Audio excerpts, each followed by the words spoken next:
המרצה הבא שלנו אדריכל מייקל שוורץ, בעליו של משרד האדריכלים מיכאל Schwartz Associates, שהוקם לפני למעלה מ-30 שנה ולא סניפים בירושלים ובלונדון.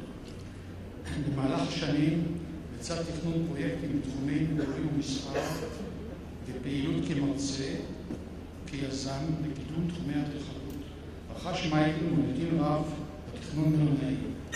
בכלל זה 22 שנה כאדריכל הבית של מלון המלון בירושלים. מייקל שוורץ,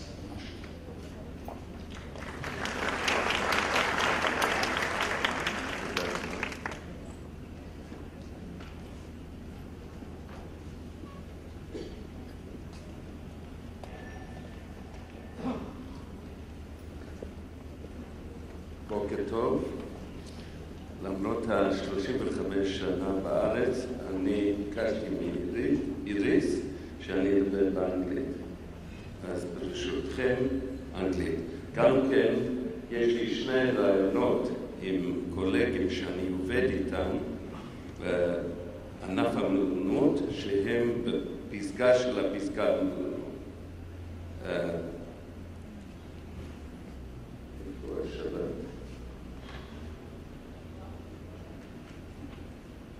זה חלק מהנושאים שנדבר עליהם. Sorry, you can go to English. Some of the subjects we'll talk about, I won't go through all of them right now, but you will see here interviews with Jacques Gauer and Russell Kett. Jacques Gauer in Jerusalem last week, and Russell Kett in London through Skype a few days ago. One of the probably central to my lecture is walking barefoot on the sand. And it's a bit in a contrast to Moshe Safdie's lecture, but I think it has a place in the whole industry of hoteling.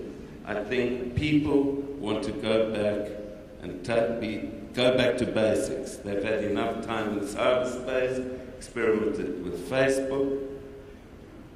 Anyway, two case studies that of hotels that I'm working on. One, the American Colony, as a lot of you might know. I've worked there 22 years, close to the Malonot in East Jerusalem. The other, I don't see where it should be over here, the Inbal Hotel, which is in West Jerusalem, and they both are courtyard hotels.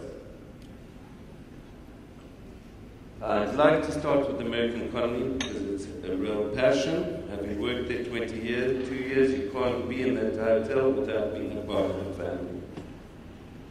My first commission at the American Colony, believe it or not, was designing these key racks.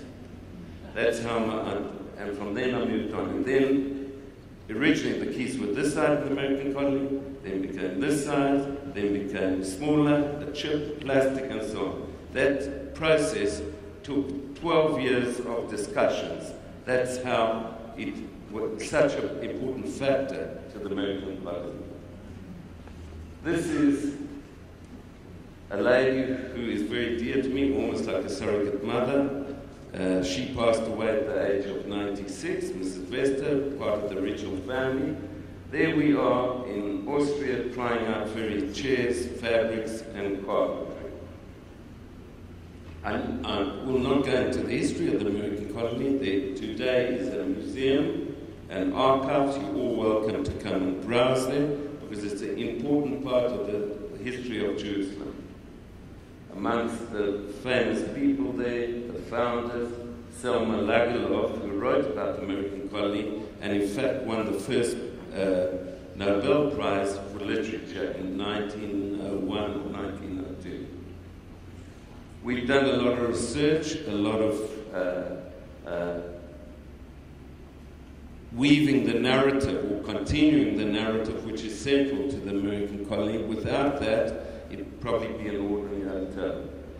The American Colony is made up It sits on about 13 dunams and is in fact a village made of many, many buildings. This is the original building. This is the new wing that was built in Jordanian times, and actually we had to undo it and make it part of the weaving the narrative back into the main room. These are just looking at some of the buildings that we've done. I must say we've touched probably every centimeter of that hotel. I'm going to rush through this because there's no time, but obviously in a hotel so sensitive and with such a history and being of international standards, we've got to really understand its structure. And I talk about building archaeology, the various plans of the various times. What we've done here, this is a rough drawing of how we go back in time in order to go into the future. So this is a series of work we've done that actually led to understanding the development from a very simple Arab house of 3 rooms and developing over time into what it became later on. Okay, you can see this is a reconstruction of the original elevation. This was done by our office.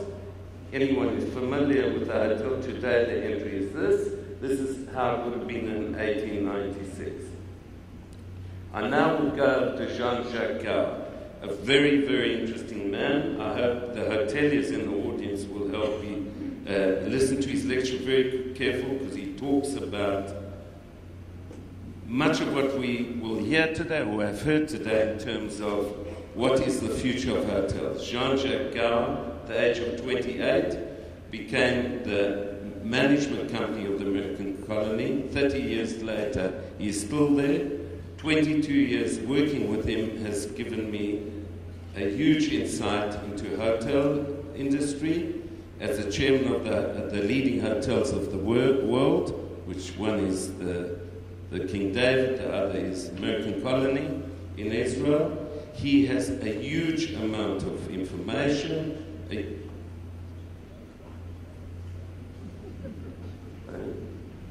What you can check on that is.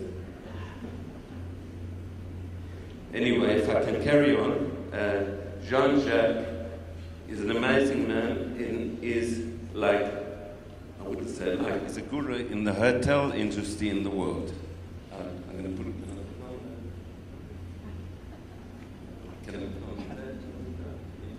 So we'll go over to Jean-Jacques Gauer. This is an interview. We have 2 meetings a year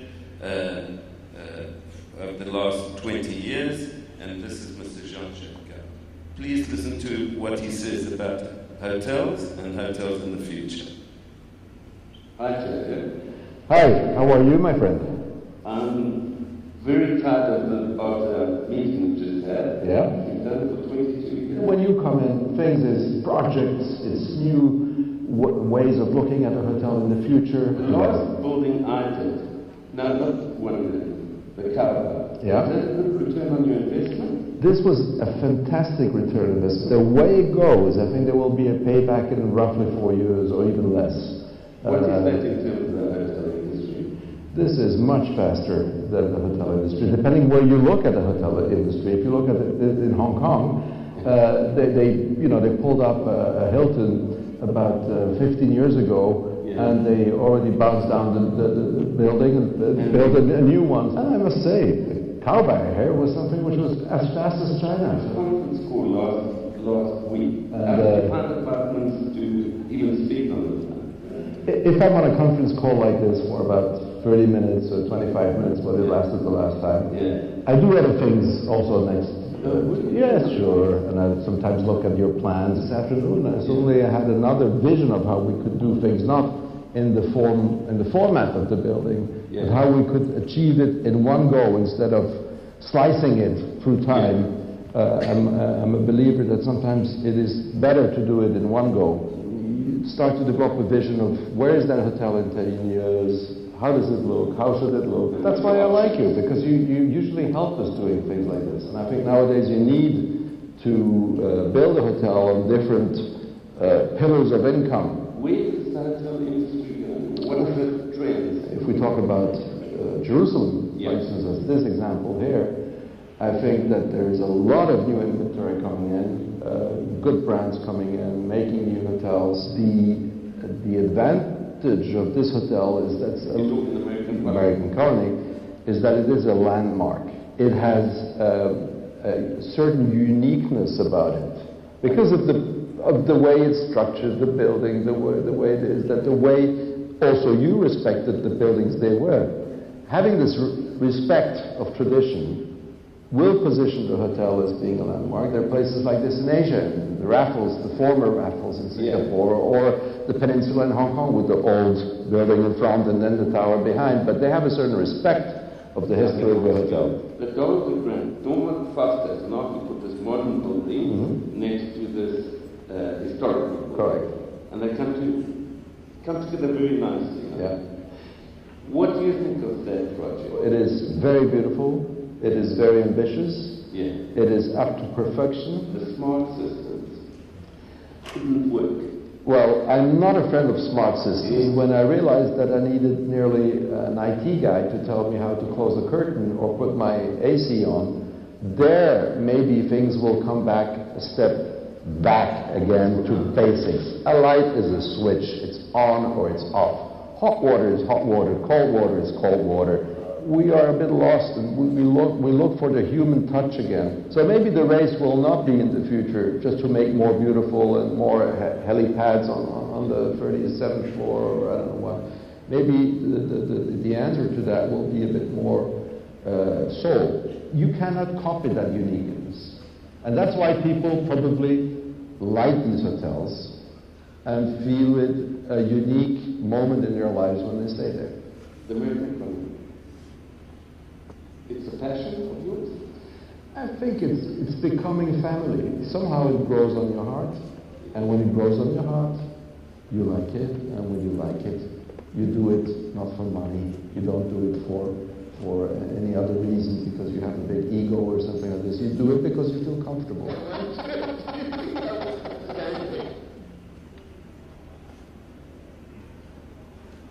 That's JJ. And as I say, it's one of the gurus of the hotel industry in the world. And it's very important to understand that we probably pushed so far out into cyberspace. And we're coming back to touching the ground again. Just going to the American Colony again, you can see the kind of people who have stayed here: Sting, Larry Collins, Andrew Lyne. If you go further, Bob Dylan, Joan Baez, Jane Fonda, Lauren Bacall. And there's a very good reason why they have stayed there. It's obviously got something that many other hotels don't have. And I'll get onto that a little later. American Colony in our structure, but we've had to add onto the hotel, demolish parts of the hotel, intervene in landscape, sustainability and so on. But it's always been a home away from home. I'll just run through some images. It's absurd that a lot of the lighting comes from the Shuka Pishpishim in Tel Aviv. Some of the parameters for architectural design. I'm not going to go into this in too much detail, although the architecture is more about urban planning. It relates to some of the issues that Moshe Safdie spoke about. But obviously when we're looking at the high-rise building at the American Colony, which was one of the options, and it's still on the table, we have to do very sensitive skyline studies, the relationship between the Dome of the Rock and the American Colony Hotel. These are further of the study looking at various options, what it would be like if we did do a high-rise. Obviously work on physical models, also on animation and so on. We've been doing a series of master planning at the hotel itself, and you can imagine it's very complex in a historical compound without destroying that compound, and how to integrate it with the existing hotel. I won't bore you with how we got to where, but I will. How do you go back? Say there's, over here you'll see an intervention talking about a little village as opposed to a high-rise.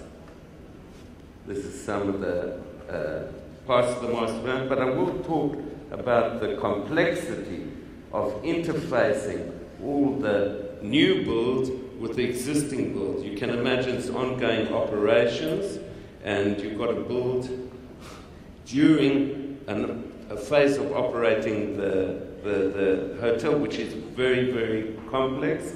As you all know, going to a hotel where parts of it are under reservation, you don't feel you're getting value for money. This is part of I'll go back. It's not like Moshe Safdie's project, but here you'll see a swimming pool which has got a glass bottom. Underneath that is the spa. You see it's in section here.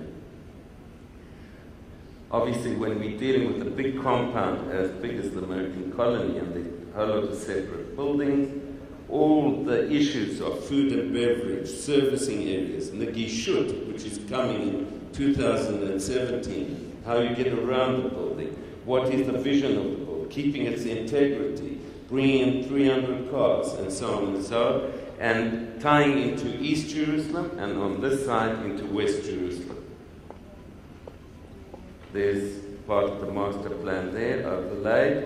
This is a recent adjustment to that we just had a few weeks ago when Jacques Gauer was in Jerusalem. This is the next interview. I will put that at the tail end of the American colony because Russell Kett, which a lot of the hoteliers would know, he's a director of HBS International. They've got 30 offices all over the world, and they're renowned for their feasibility studies. I think they did the Ritz-Carlton.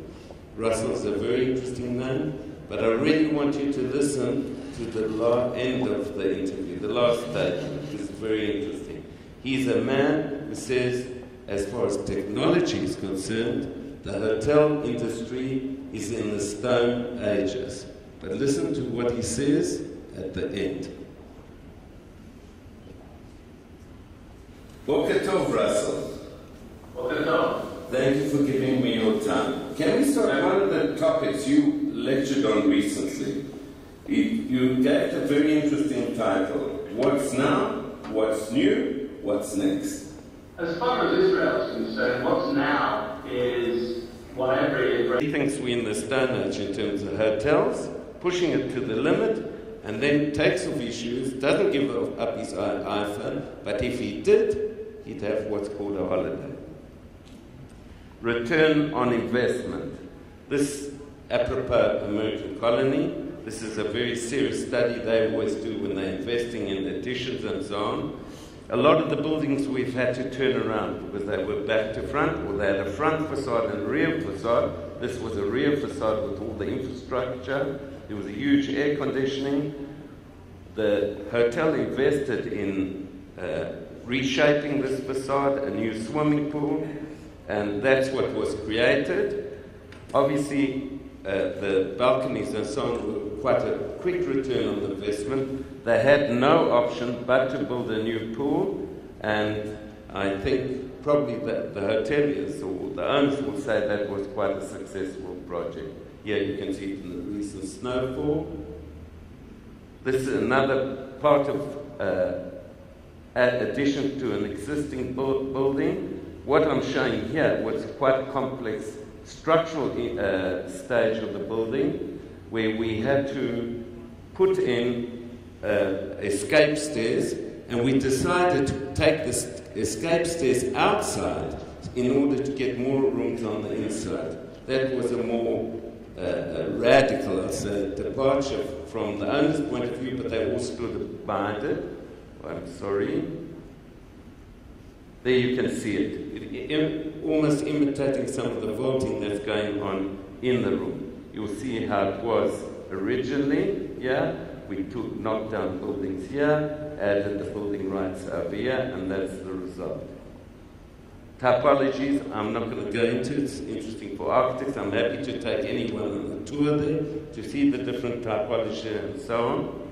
But there's serious studies in terms of typology there. Yeah, we can talk a bit about infrastructure and maintenance manuals. Obviously, we've got to be very pedantic about doing as-made drawings, maintenance manuals, and access, particularly in more landmark buildings. Climate control, again, integrating air conditioning. This is the original floor, but we'll bring all the pipes on from the floor and put the air conditioning within grooves in the cupboards. Also going back to simple ways of climate control. In thick walled buildings in Jerusalem, ceiling fan is enough. Some more images of the different rooms. Again, sustainability. This is an interesting project we've just completed, where the whole building was prepped for water reticulation and grey water. The treatment plant is going to be placed in a historical system, so there's a kind of déjà vu between history and technology. Here you can see some of the technology involved, bringing the water sources to pure drinking water. Unfortunately, Misrad Abdiyut is still in the Stone Ages, and we still haven't got Ishurim on very parts. But it has been prepped for when Misrad Abdiyut does give those Ishurim. You can see even here, this is original system during excavations here, that the water purification will be put inside that system as almost a symbolic act of technology and history. There you can see that after the excavation. Here we're talking about water harvesting in Jerusalem, because we know we've got a shortage of water. This was done with Judy Green, looking at the water threshold there in Jerusalem, worked in terms of the old city. Again, looking, the water runs off on the American colony, and traditional areas where they used to gather their water in cisterns, which is still a viable option, particularly in an area that is arid. This is a very interesting little building. I'll go through it very quickly, but it was a farm building that we recently did. Between its inception of programmatic issues and completion was 6 months. That's what JJ was saying, return on investment as far as China. Obviously, we are very caring about the fabric and the original structure. This is just to show you the complexity of permutations in a building that might serve long-term, might serve 2-night overstays, it might be interleading room. That's as many permutations as you get. That's how it was, basically a junkyard with, you can see here, intervention, and you start seeing the building coming online. Set in amongst agricultural land.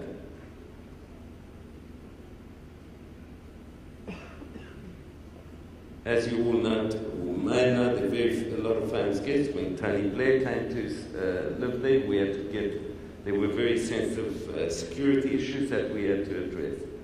Going back to lighting and ambience, I work with local lighting consultants, but to tell the truth, this is one of my favorite lighting consultants in the world. Her name is Sally Story. She's amazing. She's helped work on the American colony. I worked with her in the 1980s when we won the international competition in London. Sally was the lighting consultant. She's a specialist in all kinds of solutions, dafka in hotels. She comes over to Jerusalem very briefly. Yes, Sally, myself, and the owner of the hotel. And actually, we were facing in the mock-up rooms how to light up ceilings we were creating with LED lighting. Believe it or not, we started with cardboard, 2 very simple up-down LED lighting fixtures. One of the reasons was because there were ceiling fans, the light would interfere, but you see that you can't see the light fitting there. But it's here, and it actually brings out the ambience of the hotel. Lighting and ambience again, landscapes and vegetation, the importance of historical, if I want to go back a second, American colony was set in an agricultural landscape, and we try to maintain it. The owners have established what's called an edible garden, where you get all the species on, the guests are given that, From the gardens, this goes directly into the kitchen, which is going back to people who want to go back to basics. Can you lighten that up a bit? Here you see the staircase now greening itself, secret gardens. The beautiful gardens, landscape and hotel is a very integral part of even the outdoor bars. This is a bar we've done, is replicated probably about 20 times in Ramallah today. Again, there's certain changes, stylistic changes. There are certain bathrooms in the loft space that are 35, 40 square meters, lying under skylight, television, steam showers, and so on. This changes some of the standards that were in the hotel. This is, you can see, doing mock-ups and a lot of handwork and handicraft.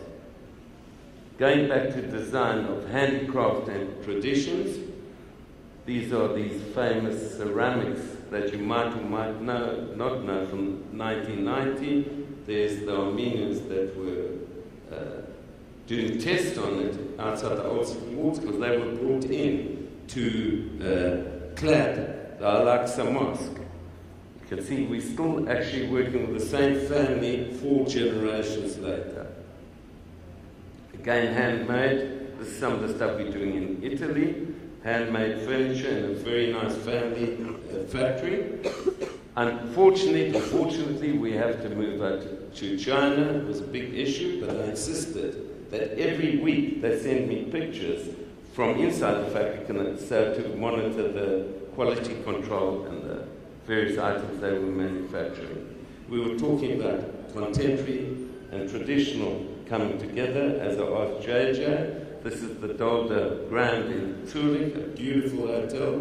I think Norman Foster, the architect, the way he brought the new, the old, is a very good example of how both can coexist. This is another kind of, if you talk the hotel, I call it more like copy-paste Las Vegas, and this is a Frank Gehry building in Spain, a hotel. Now, I do want to talk a bit about Frank Gehry for half a second, or 2 seconds, or 3 seconds. I was once at the American Colony having a site meeting, and the woman in charge of reservations came in, and she was telling the manager, this architect insists on coming to the hotel, but we haven't got rooms. His PR person said, book like that to persuade the hotel to give him a room.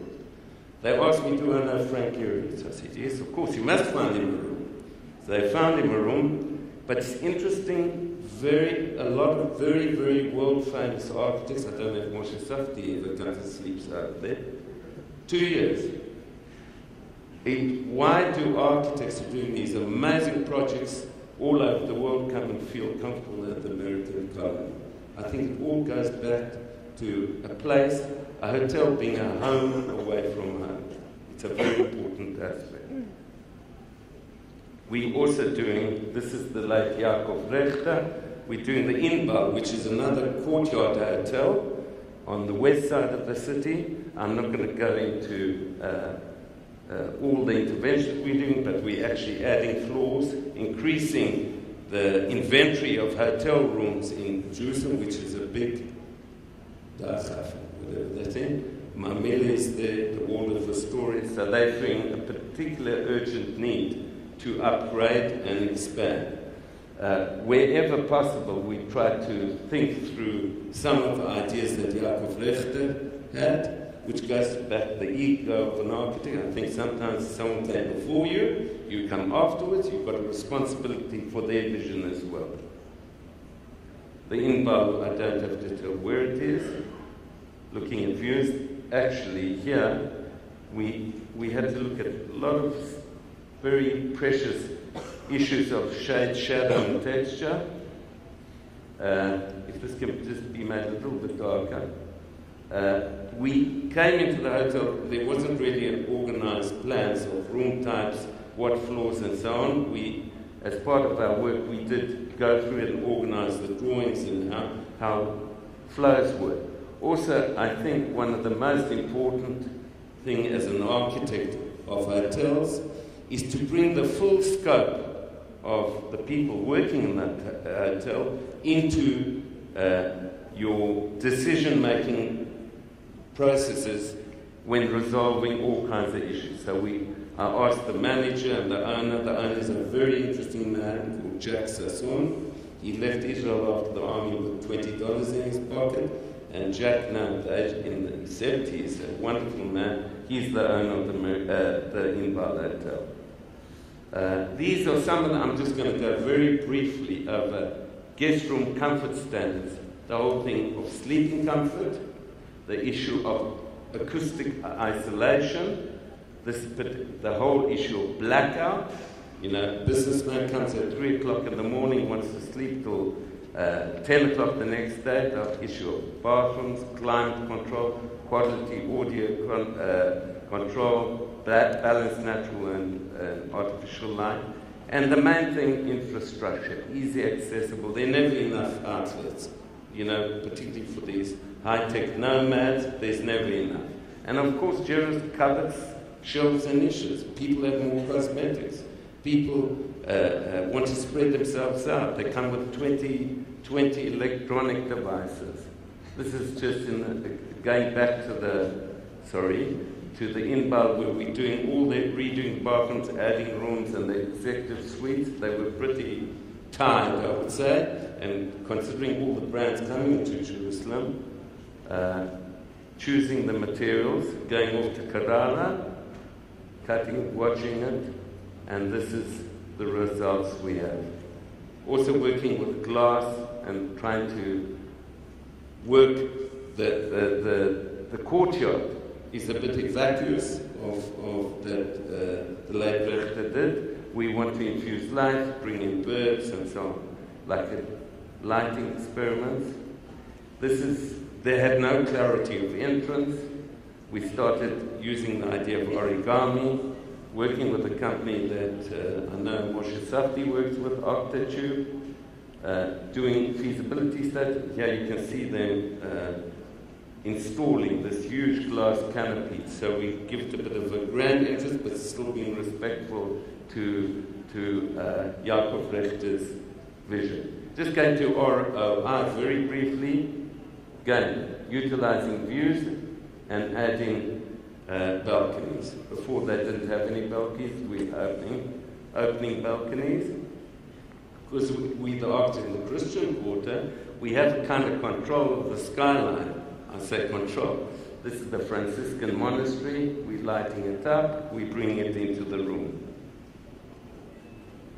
Again, we will be adding floors to the Inbal. These are volumetric studies. They're not yet architectural studies. High-speed glass elevators going on the outside of the building, feeding to a lot of suites. Obviously, the materials are going to be changing, going from stone to a different kind of plan, very light structures on the roof. This is another project I'm going to just run through, done, and I'll say something very briefly about it. It's got very hard typologies of the existing spaces. One, I think the innovations is underwater archaeology, where they're going to expand the marina. There's a huge collection of underwater archaeology. There's going to be dive shops. They're going to dive under the building and into the waters. These are different typologies of rooms, very complex shapes of rooms. Actually here, doing something from the portico, a reading room, and bringing the bathroom and wellness center into the middle of the room so the bedroom can have the views to the sea. This is another little project in Tel Aviv. I'll just explain it very briefly because we're adding to these building and change. It's a very historical building. The church actually was my client who turned to me. By some strange coincidence, this project is actually connected back to the American colony. That's why I call it Jerusalem, Tel Aviv, Jerusalem. In fact, the owner of that building was originally Baron Yusnov, who is the great-grandfather of Sir Peter Yusnov. When one of the families of the American colony got married to Bertha Spafford, This is the present owner and chairman, Paul Vester. His grandmother, Ustinov, planted a famous tree in the courtyard. When that died and it had a disease about 10 years ago, it was replanted by his grandson, Sir Peter Ustinov, and he brought his grandson along. These are the Spaffords from the American colony at the hotel we are designing now in Jaffa. I'll show you some of the concept and cleaning up the building, pulling away things, doing historical gardens, adding a glass block that is the F&B, adding a floor, and we had to do very special spatial and geometric studies for the Shimul. This has now been approved. Another project, I'll fly through another compound actually that feeds in. It's interesting what Moshe was saying about the feed into Jaffa Gate. You have the Citadel of David. We're doing this compound of about 8 buildings. Obviously the old city is opening up and they want to increase the number of rooms. This is the project that we're doing. You can see it's in a very sensitive location, adding floors and rooms, looking to the old city for inspiration, squeeze space, views in, views out, and so on.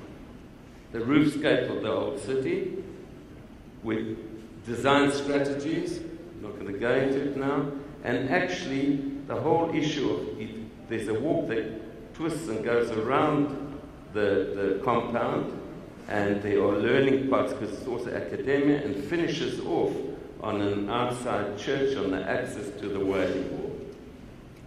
Again, places of meeting hotel. I'm just going to do a very brief diversion of the whole issue of using of landmass. We're short of land, like Renzo Piano having a huge, let's say, airport hub coming to Israel, because I think the current airport is probably going to be too small. The issue of covering highways and turning them into landmass, and have floating hotels. I see Moshe Safdie is already doing it. Planning on the seam, I think there's a bit of a mistake in the current master plan in Jerusalem.